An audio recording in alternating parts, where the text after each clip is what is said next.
नमस्कार सर। नमस्कार जी। हाँ जी। मुझे अभी भी 2 बार एक्टोपिक प्रेगनेंसी रही। तो इस बार जो ट्रीटमेंट हुआ उसको शायद मेरी बॉडी बियर नहीं कर पाई, तो उससे मेरा पेल्विक एरिया का कार्टिलेज थोड़ा बाहर आ गया जो डॉक्टर कहते हैं। बाकी डिस्क प्रॉब्लम थोड़ा मुझे पहले था क्योंकि मैं स्पोर्ट्स बैकग्राउंड से हूँ।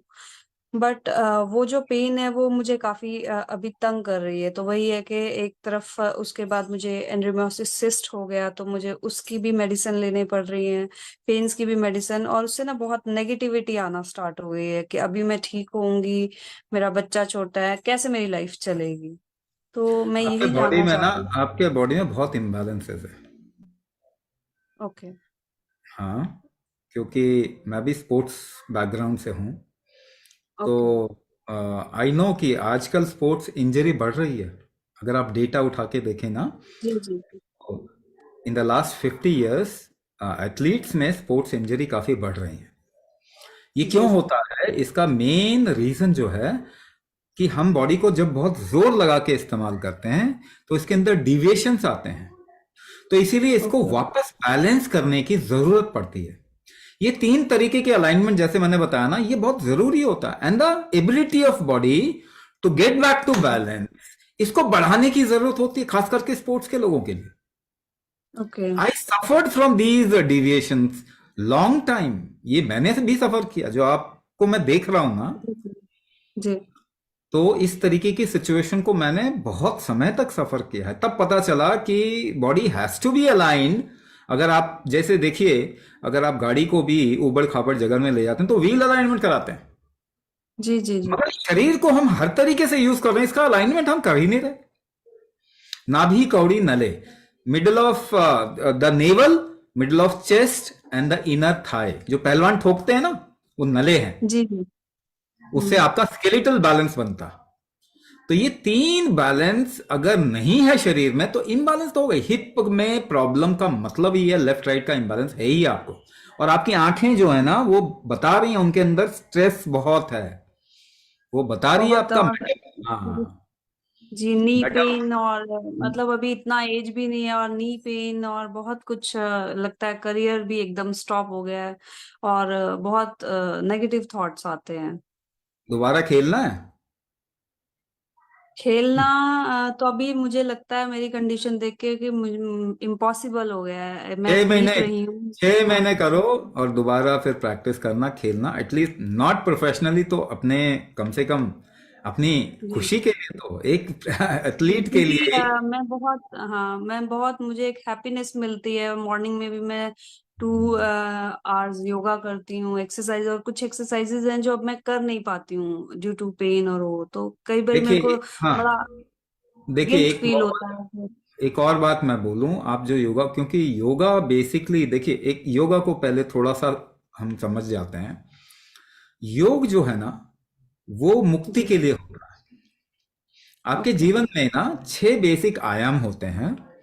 इसको हमारे भारतीय दर्शन संस्कृति में इसको कहा जाता है मीमांसा, न्याय, सांख्य, वैशेषिका।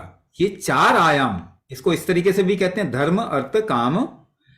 3 आयाम जब पूरे होते हैं तब मोक्ष मिलता है, चौथा आयाम ओपन होता है। जी योग ये 4 के बाद आता है। मीमांसा, न्याय, सांख्य, वैशेषिका, ये 4 आयाम आपके जीवन में घटित होते हैं, तो उसके बाद योग की उत्पत्ति होती है। ये योग शुरू होना चाहिए। जी। उसके बाद फिर वेदांत। ये 6 आयाम हैं। योग की कोई भी किताब उठा लो, 20 योग उपनिषद हैं, कोई भी जी। उठा लो। और उसके अलावा षड्दर्शन समुच्चय, घेरंड संहिता, पतंजलि योग सूत्र। पतंजलि को तो एक तरीके से आजकल स्टैंडर्ड मानते हैं। तो जी पतंजलि अष्टांग योग को जरा देखें। हम भी अष्टांग चिकित्सा बोल, हम अष्टांग योग नहीं बोल रहे, हम अष्टांग चिकित्सा बोल रहे हैं। क्योंकि जीवन के अष्ट अंग को हम ठीक कर रहे हैं, तो अष्टांग चिकित्सा। अष्टांग योग है जी जीवन के 8 अंग से मुक्ति। जी योगा की फैक्ट्री का एंड प्रोडक्ट क्या है? कोई फैक्ट्री है ना, आप उसमें कच्चा माल डालते हो, कुछ नया माल निकलता। जी तो जी। आप कहते हो अच्छा ये चीज इसकी फैक्ट्री है। योगा की फैक्ट्री देती क्या है? एंड प्रोडक्ट क्या है? यम नियम आसन प्राणायाम प्रत्याहार धारणा ध्यान समाधि। जी। क्या मिलेगा? समाधि। समाधि के पर्यायवाची वर्ड सिनोनिम बता देता हूं। मुक्ति, मोक्ष, एनलाइटनमेंट, सेल्फ रियलाइजेशन, निर्वाण, कैवल्य। आपको चाहिए क्या? समाधि चाहिए क्या मुझे आपको? तो नहीं नहीं, मुझे तो अभी फिलहाल चाहिए कि आई जस्ट लिव हाँ, माय लाइफ हैप्पीली, you और want to I live just your enjoy. life. You don't want या to go out of life.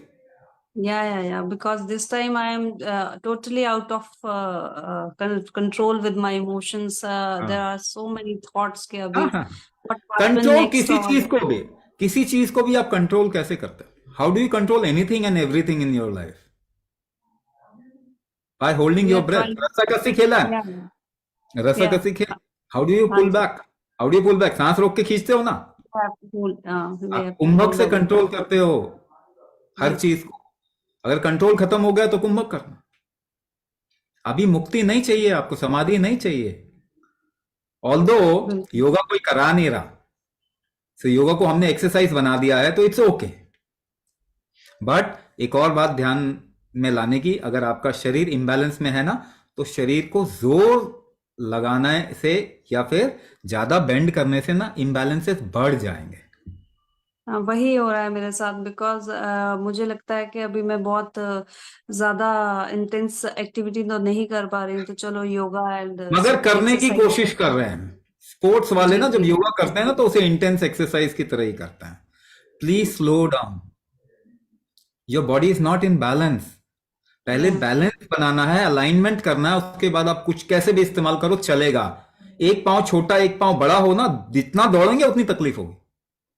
क्योंकि आप मेरा सोचेंगे वेट दौड़, रिड्यूस हो गया है, और ज्यादा मेरे दिमाग में यही आता है कि जो एक ये सिस्ट का प्रॉब्लम आ गया है, अरे सिस ब्लड कोई वाला, प्रॉब्लम नहीं है। डॉक्टर फॉरगेट डराते हैं। अबाउट सिस, ये सब ठीक हो डॉक्टर जाता है। बताते हैं कि ये ब्लड वाली है। सो बहुत नेगेटिव हो चुकी हूँ, और ढूंढती हूँ सोर्स। वैसे ही आपका वेबिनार का मैंने देखा, तो मुझे लगा कि ये कुछ रिलेट कर रहा है मैं मेरे साथ। आपको मैं आपको आपके हिसाब से एक चैलेंज दे रहा हूँ, 6 महीने आप ये कीजिए अष्टांग चिकित्सा। जी जी।